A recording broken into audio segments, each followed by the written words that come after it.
Hello everyone. Today we are going to learn about evolution. Now we will study what is evolution. Evolution is just, we can say, if there is any change in any object and the development of something is called evolution. Now in case of biology, if gradual changes and development of life forms, then we can say evolution in terms of a man, in terms of any living being. Evolution को समझने के लिए हम कई theories को पढ़ते हैं और थ्योरीज जो एनसीईआरटी में दी हुई हैं उनको हम यहाँ डिस्कस करेंगे। बहुत इंटरेस्टिंग है, एक के बाद एक थ्योरी आएगी और क्यूरियोसिटी ये होगी कि अब क्या होगा, नाउ व्हाट इज नेक्स्ट। तो बहुत सारे साइंटिस्ट आए हैं, उन्होंने अपने अपने तरीके से थ्योरीज दी हैं और उन सभी थ्योरीज को हम यहाँ पे वन बाय वन स्टडी करेंगे। तो पहली थ्योरी जो दिमाग में आती है वो है big bang theory. Big bang theory क्या है, मैं आपको एक बार इसमें दिखाना चाहता हूं। आपको आपकी स्क्रीन पे दिख रहा होगा कि एक ह्यूज ऑब्जेक्ट था कोई, उसका सडन एक्सप्लोजन होता है और उसका सडन एक्सप्लोजन हुआ तो बहुत सारे अनगिनत पार्टिकल्स में वो टूटा, बहुत छोटे छोटे ऑब्जेक्ट्स में वो टूटा। जो छोटे ऑब्जेक्ट्स आपको जिस समय जो स्क्रीन पे दिख रहे हैं, जो एक्सप्लोजन के बाद बने, वो एक छोटा सा माइन्यूट पार्टिकल जिसको एनसीईआरटी ने बोला स्पैक। तो वो एक जो स्पैक है, एक माइन्यूट पार्टिकल है, वो अपने आप में एक गैलेक्सी है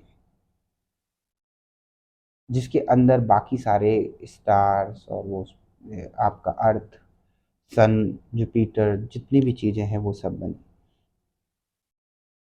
तो सिंगुलर ह्यूज एक्सप्लोजन हुआ और बाद में टेम्परेचर डाउन हुआ, हाइड्रोजन हीलियम गैसेस बनी, ग्रेविटेशन से वो गैसेस नीचे आई। तो बिग बैंग थ्योरी क्या बोलती है? बिग बैंग थ्योरी इस चीज को समझाती है कि एक ह्यूज, बहुत बड़े आकार का कोई ऑब्जेक्ट, उससे बहुत सारी गैलेक्सीज बनी है और उन्हीं सारी गैलेक्सीज में से एक हमारी गैलेक्सी है जिसको हम मिल्की वे गैलेक्सी कहते हैं। स्क्रीन पर आप देखिए, मैं आपको दिखाना चाहूंगा कि आप दो ऑब्जेक्ट्स को देखो, आपको स्टार जैसे वो दिखाई दे रहे होंगे। एक ऑब्जेक्ट आपका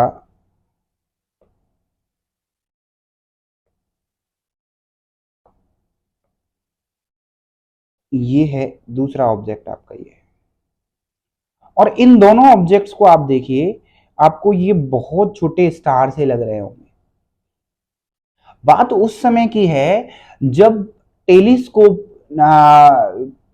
का इन्वेंशन हुआ था। उस दौर में टेलीस्कोप का यूज बहुत ज़्यादा लोग करने लगे थे, तो उससे हमने ये देखा कि इन स्टार्स वगैरह की खोज हम करने लगे और लेटर ऑन हमने इनके बीच की डिस्टेंस पता करने की कोशिश करी। Stellar distances are always measured in the light years. कुछ समय बाद हमने देखा कि ये जो ऑब्जेक्ट्स हैं ये और दूर जाते जा रहे हैं हमसे। इसका मतलब क्या हुआ कि ये स्टार्स नहीं है, क्योंकि टाइम टू टाइम आप देखिए, अगर कुछ समय बाद आप उसको मेजर करते हैं तो उसकी डिस्टेंस और ज्यादा आ रही है। इसका परिणाम ये हुआ कि जो भी हम देख रहे हैं वो स्टार्स नहीं है, वो अपने आप में गैलेक्सी है और अनगिनत गैलेक्सीज मौजूद हैं।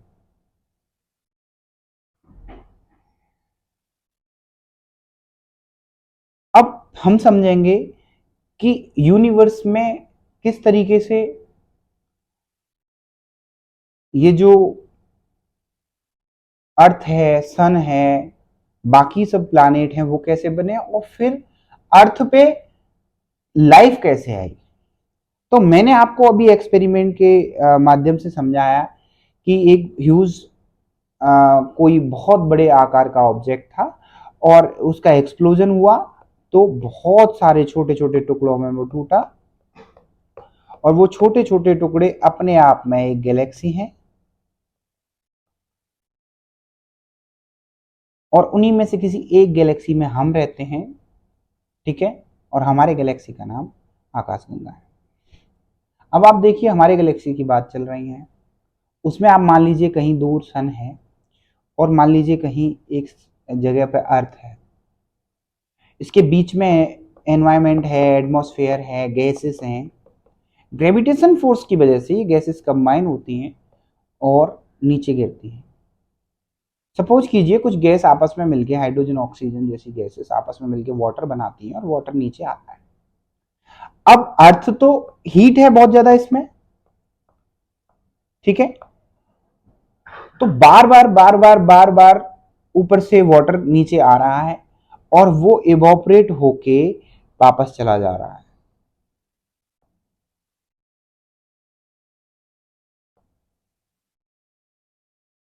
आप देखिए कि कुछ सालों बाद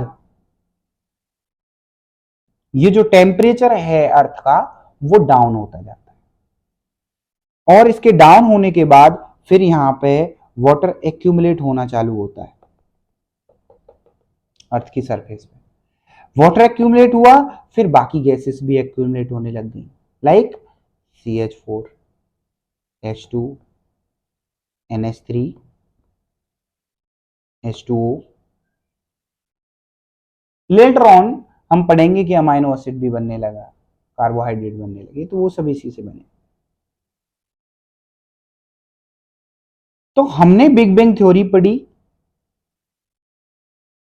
अगर मैं यूनिवर्स की बात करूं तो यूनिवर्स के बारे में ये कहा जाता है कि 20 बिलियन ईयर ओल्ड है ये लगभग, और अर्थ अर्थ 4.5 बिलियन ईयर ओल्ड बना है। बाद में गैसेस कंडेंस होके लाइफ बनी। अब साइंटिस्ट बहुत सारे आए हैं और उन्होंने अपनी अपनी थ्योरीज दी हैं।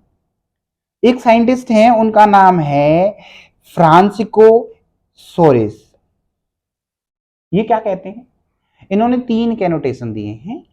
पहला है कि इनकी थ्योरी का नाम है थ्योरी ऑफ स्पेशल क्रिएशन। पहला इन्होंने बोला कि भाई जितने भी लिविंग ऑर्गेनिज्म हैं वो जैसे थे वैसे आज हैं, कोई चेंज नहीं हुआ है, वो एज सच क्रिएट हुए हैं। और दूसरी बात इन्होंने बोली कि जो डाइवर्सिटी है, जो आपस में डिफरेंस है जीवों के बीच में, वो पहले भी था और आज भी और हमेशा रहेगा। और तीसरी बात इन्होंने कही कि जो अर्थ है वो महज 4000 साल पुराना है। हालांकि बाद में जब नई नई थ्योरियां आई तो इनकी थ्योरी को डिसमिस कर दिया गया कि नहीं, ऐसा नहीं है। अब सवाल आता है कि जो लाइफ है, लिविंग ऑर्गेनिज्म है, वो लिविंग से बने हैं कि नॉन लिविंग से बने हैं। इस पे भी बहुत सारी बहस हुई, बहुत सारे साइंटिस्ट आए, उन्होंने अपनी अपनी थ्योरियां दी और कुछ थ्योरीज एनसीईआरटी ने मेंशन कर रखी हैं। तो मैं आपको उनमें से कुछ जो सिलेक्टेड थ्योरीज हैं उनके बारे में यहाँ डिस्कस करूंगा। पहली थ्योरी थी पेनिस्पर्मिया। ये साइंटिस्ट क्या कहते हैं कि कोई माइक्रोब्स या माइक्रो ऑर्गेनिज्म की साइज का कोई किसी दूसरे ग्रह से कुछ ऐसी चीजें आ गई हमारे अर्थ पे और बाद में वो मल्टीप्लाई करने लगे, डेवलप करने लगे और उन्होंने ही अपनी प्रोजनी बनाई और लेटर ऑन लाइफ आगे बढ़ी, एक से दूसरे में तब्दील हुए, इवोल्यूशन होता गया और बाकी लाइफ फॉर्म्स भी बन गई। तो इनके बाद जो दूसरे साइंटिस्ट आए उन्होंने काउंटर अटैक किया, उनका नाम था लुईस पास्चर। अच्छा, लुईस पास्चर से पहले थ्योरी ऑफ स्पॉन्टेनियस जनरेशन भी दे दी गई थी। और वो क्या थी? थ्योरी ऑफ स्पॉन्टेनियस जनरेशन ये समझाती है कि किसी भी जगह पे जो लाइफ बनी है वो आपकी नॉन लिविंग से बनी है, रॉटन डिकेइंग मटेरियल से बनी है। साइंटिस्ट थे, उन्होंने बोल दिया और नाम रख दिया थ्योरी ऑफ स्पॉन्टेनियस जनरेशन। लेकिन बाद में जब लुईस पास्चर आए, उन्होंने अपने एक्सपेरिमेंट से समझाया। उन्होंने क्या किया कि उन्होंने फ्लास्क लिया, 2 फ्लास्क लिए, एक में फ्लास्क की नेक जो है वो एयर टाइट कर दी, उसमें से कोई गैस आ जा नहीं सकती थी, और दूसरा ओपन रखा और दोनों में ही रोटन मटेरियल लिया। बाद में उन्होंने देखा कि जो फ्लास्क ओपन था उसमें माइक्रोब्स ग्रो कर गए,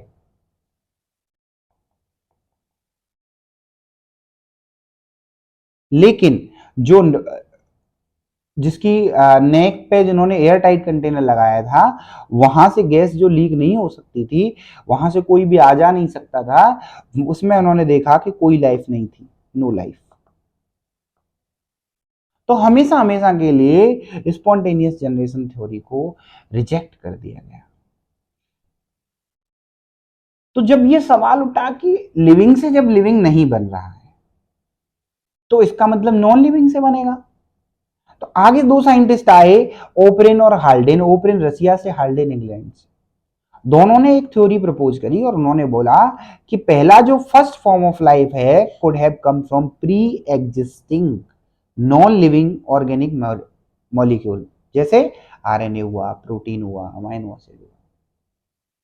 इन्होंने बोला कि जो सबसे पहली लाइफ जो बनी होगी वो इन मटेरियल से, आरएनए, अमाइनो एसिड, प्रोटीन, इन चीजों से बनी होगी। इसको फाइनली प्रूफ करने के लिए सन 1953 में एसएल मिलर आए और उन्होंने अपना एक्सपेरिमेंट दिया। एसएल मिलर ने हूबहू वही एनवायरमेंट क्रिएट किया जो एक समय पे अर्थ के साथ हो रहा था। जैसे 800 डिग्री सेल्सियस उन्होंने टेम्परेचर ले लिया, गैसेस ली जैसे CH4, NH3, H2O, H2, इस तरीके की गैसेस ले ली। बाकी सारी एनवायरनमेंट जितना भी क्रिएट करना था वो सब कंडीशन इन्होंने क्रिएट की।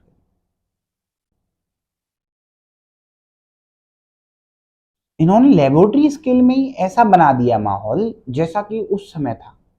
और इन्होंने क्या पाया कि धीरे धीरे धीरे धीरे ये गैसेस आपस में रिएक्ट करके urea, ammonia, carbohydrate, amino acid, ये सब चीजें बनाने लगी।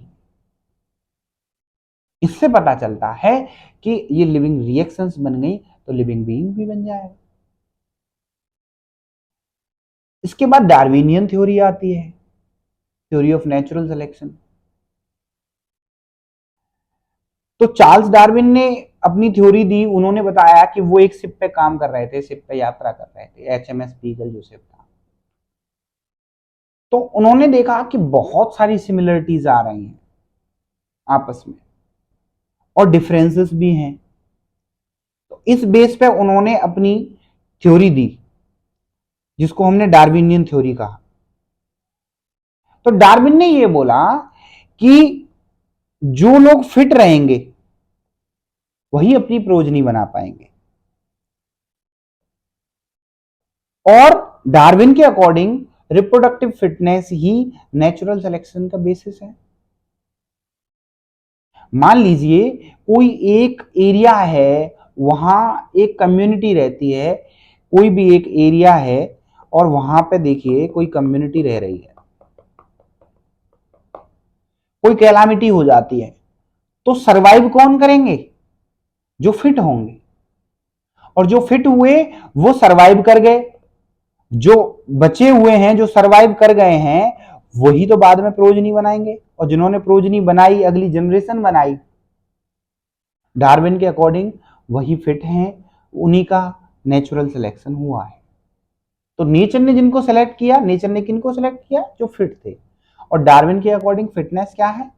Reproductive fitness is ultimately the fitness for the natural selection.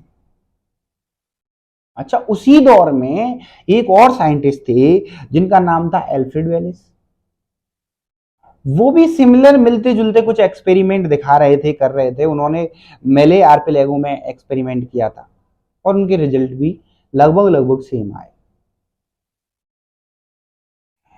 बाद में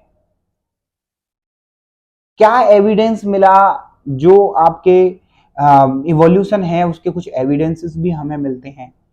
आप रॉक्स देखते हो, उनमें सेडिमेंट देखते हो, वहां आपको फॉसिल्स जितने भी हैं उनका फ्यूल मिलता है और भी चीजें उधर से मिलती हैं। तो वहाँ हिस्ट्री से पता चलता है, उनकी हिस्ट्री निकालते हैं, सारी चीजें डिस्कवर करते हैं उनके। तो वहाँ मालूम चलता है कि कौन किस तरीके से आया, किस में से कौन इवॉल्व हुआ। जैसे एनसीईआरटी में मेंशन है कि ब्रांकियोसोरस है, फिर आर्कियोप्टेरिस आए, फिर क्रोकोडाइल आए, फिर टेर्नोडोन आए। इस तरीके से इवोल्यूशन हुआ। अच्छा, जितना भी रॉक्स और ये सब हम स्टडी करते हैं, इस सब को पैलेंटोलॉजिकल एविडेंस कहा जाता है। और क्या प्रूफ मिले, यहां पे समझने वाली बात है और बहुत इंपॉर्टेंट टॉपिक हम पढ़ने जा रहे हैं, डाइवर्जेंट इवोल्यूशन। ये क्या है? आप मान लीजिए कि कोई एक कम्युनिटी है, ठीक है, और उस कम्युनिटी में से यहां पे कुछ एंसेस्टर रहते हैं। अब वो बाहर जा रहे हैं, बाहर जाते हैं तो उनका जो भी बाहर जाके जैसा एनवायरमेंट होगा वैसा ही उनका काम हो जाएगा। जैसा देश तो वैसा भेष। अभी उनको, जैसे यहां से कोई ऑर्गेनिज्म गया और वो एयर में चला गया तो वो उड़ने का काम कर रहा है, उसके मान लो आगे आगे के जो हाथ हैं अब वो उड़ने के काम कर रहे हैं। कोई पानी में चला गया तो अब उसके आगे के जो हाथ हैं वो मान लो तैरने का काम कर रहे हैं। जमीन पे चला गया तो आगे के हाथ चलने के काम कर रहे हैं। कोई मैन है तो मान लीजिए उसके हाथ और किसी काम में आ रहे हैं। तो आप ये देख रहे हो कि ओरिजिन सेम है, स्ट्रक्चर सेम है, इसको बोलते हैं होमोलॉगी, लेकिन फंक्शन अलग अलग है। चाहे आप बैट को देख रहे हो, वेल को देख रहे हो, चीता को देख रहे हो, मैन को देख रहे हो। तो इस तरीके से जो इवोल्यूशन हुआ है, आपको नहीं लगता कि ये सब एक ही जगह से इवॉल्व हुए हैं? क्योंकि इनके स्ट्रक्चर तो सेम है। हाँ, अलग अलग जगहों पे चले गए हैं, आवश्यकता अनुसार इनके अलग अलग काम हो गए हैं। इसको बोला गया है डाइवर्जेंट इवोल्यूशन, जिसमें स्ट्रक्चर सेम है लेकिन फंक्शन डिफरेंट है। और इनके एग्जांपल्स हैं वर्टिब्रेट के हार्ट और ब्रेन, दूसरा thorn and tendrils of bougainvillea and Cucurbita. अब बात आती है कन्वर्जेंट इवोल्यूशन की। ये क्या है? इसका मतलब ये है कि अलग अलग जगहों से जो जीव हैं वो किसी एक जगह पे पहुंच गए हैं। अब ओरिजिन तो डिफरेंट है, स्ट्रक्चर डिफरेंट है, लेकिन फंक्शन सेम है, काम वही कर रहे हैं सब,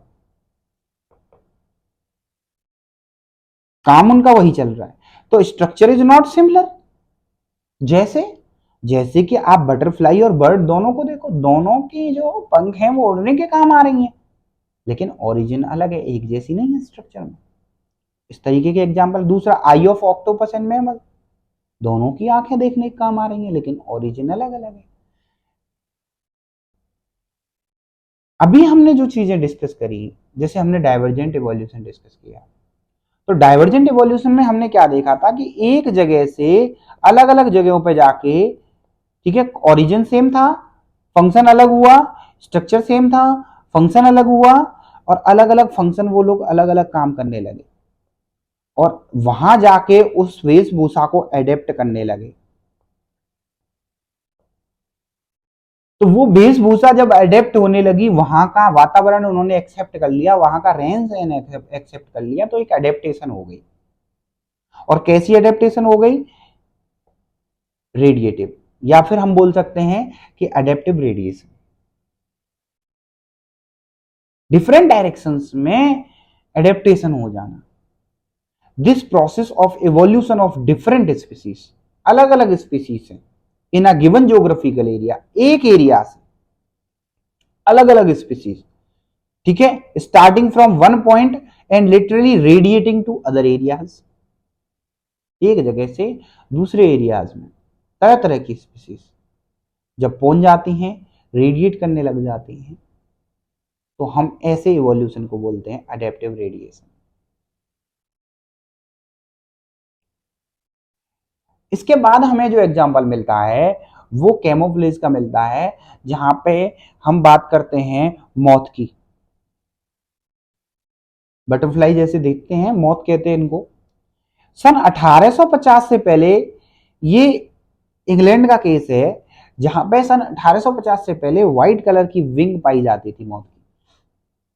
लेकिन कुछ वर्षों बाद सन 1920 तक, 1850 से 1920 में काफी इंडस्ट्रियलाइजेशन हो गया था वहां पे, और उन इंडस्ट्रीज की वजह से बहुत सारा पॉल्यूशन हो गया था, जिसकी वजह से उनकी जो विंग्स थी वो ब्राउन कलर की दिखने लगी।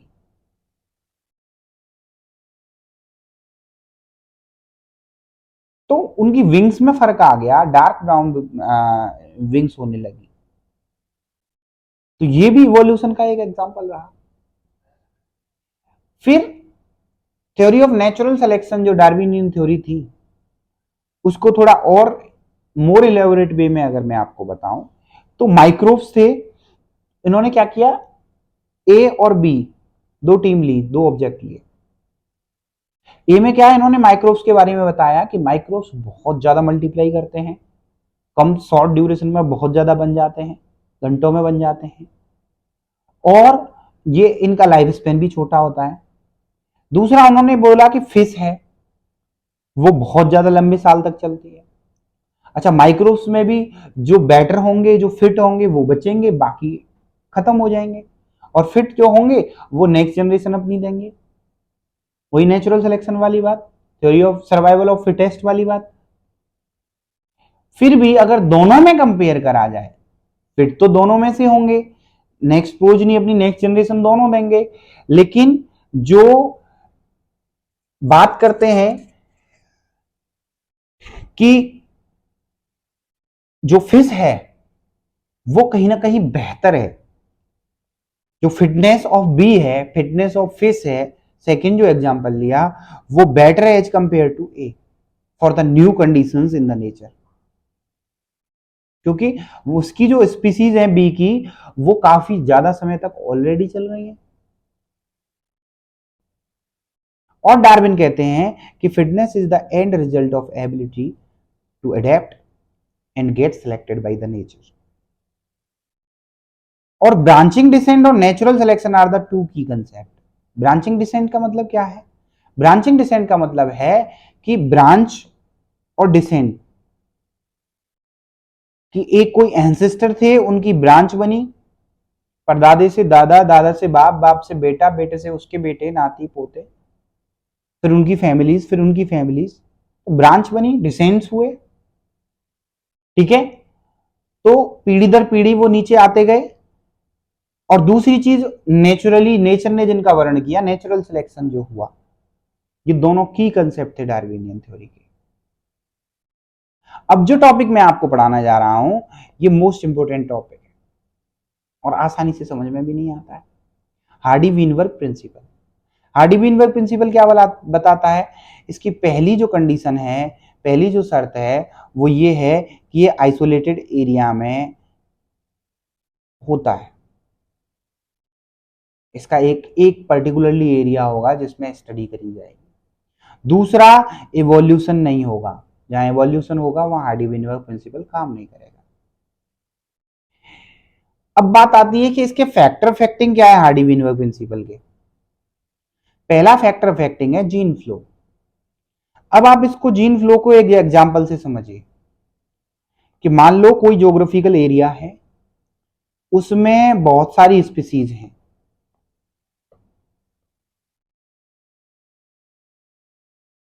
और वो किसी दूसरे जगह पे, इनमें से कोई एक स्पीसीज, कोई एक इंडिविजुअल किसी दूसरे ज्योग्राफिकल एरिया में जाता है।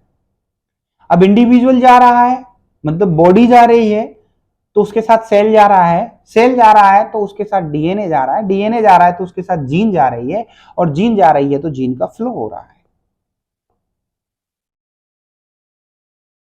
तो हमने बोला कि अगर जीन फ्लो होगा तो वो अफेक्ट करेगा हार्डी वेनबर्ग प्रिंसिपल को, यानी कि जीन फ्लो नहीं होना चाहिए या जीन माइग्रेशन होगा।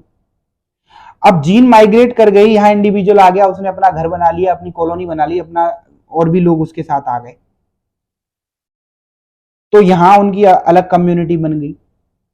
मान लो इंडिया से कुछ लोग जाके इंग्लैंड चले गए, अमेरिका चले गए, धीरे धीरे यहां से जब सब माइग्रेट करने लगे तो यहां जो पुरानी स्पीसीज थी वो फेडअप होने लगी, और इसी को एनसीईआरटी ने बोला है फाउंडर्स इफेक्ट।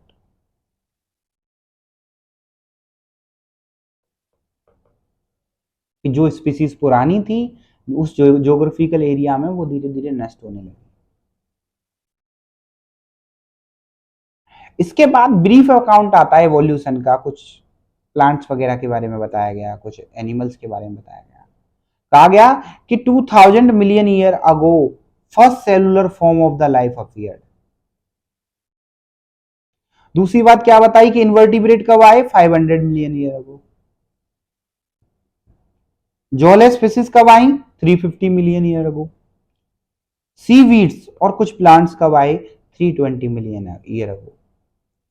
इस चार्ट को थोड़ा ढंग से आप पढ़ें तो समझने की हम कोशिश करेंगे कि शुरुआत में क्रायोफाइट्स आए, एंसेस्टर थे, उसके बाद ट्रैकियोफाइट्स आए, फिर राइनिया टाइप आए, फिर साइलोफाइटोन आए, और ये इसके बाद जब एवोल्यूशन हुआ तो अलग अलग एरा में हुआ, जैसे पैलियोजोइक, मीजोइक और कोनोजोइक, तीन अलग अलग एरा थे, तीन अलग अलग समय पे। पैलियोजोइक के टाइम पे कौन कौन आया, सीड फर्न्स आ गए थे, प्रोजिम्नोस्पर्म्स आ गए थे,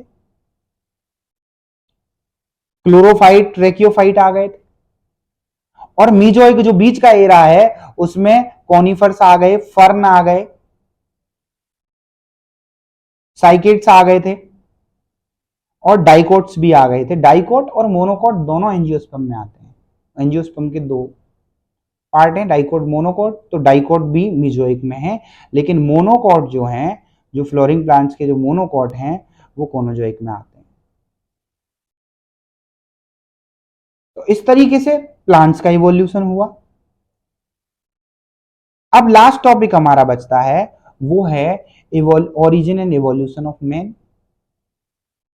मैन के इवोल्यूशन में आप देखो 15 मिलियन ईयर अगो सबसे पहले ड्रायोपिथिकस और रामापिथिकस आए, ड्रायोपिथिकस और रामापिथिकस आए। रामापिथिकस थोड़े से मोर मैन लाइक थे, ड्रायोपिथिकस एप लाइक थे, गोरिल्ला और चिंपैंजी की तरह वो दिखते थे। उसके बाद 2 मिलियन ईयर अगो आपके ऑस्ट्रेलोपिथिकस आते हैं।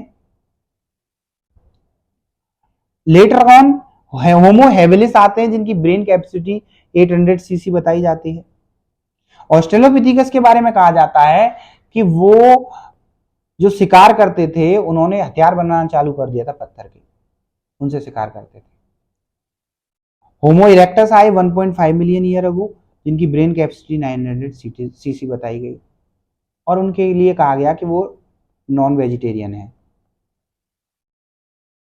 फिर नेंडरथल आए जिनकी सबसे ज्यादा कैपेसिटी दिखाई जा रही है 1400 सीसी। क्रोमैग्नन का यहाँ मेंशन नहीं है। क्रोमैग्नन के बारे में ये कहा जाता है कि क्रोमैग्नन की सबसे ज्यादा थी, एक समय पे वो जो है 1450 सीसी उनकी ब्रेन कैपेसिटी बताई गई, और ये भी कहा गया कि वो कला में बहुत ज्यादा अच्छे थे, उनकी आर्ट बहुत अच्छी थी। और होमोसेपियंस जो है अफ्रीका के जंगलों में पाई गई। बाद में कहा गया कि 10,000 साल पहले खेती चालू हो गई, और इस तरीके से एवोल्यूशन हुआ। तो कंप्लीट प्रोसेस जो है एवोल्यूशन की आपने आज पढ़ी कि पूरी तरह से एवोल्यूशन कैसे हुआ। अगर आपको वीडियो अच्छी लगी हो तो आप जो है, जो कुछ भी आपके समझ में आया या कोई डाउट्स आपके रह गए हैं तो आप कमेंट बॉक्स में हमें बताएं। नेक्स्ट वीडियो में हम आपको उसे कंप्लीट करेंगे। Thank you.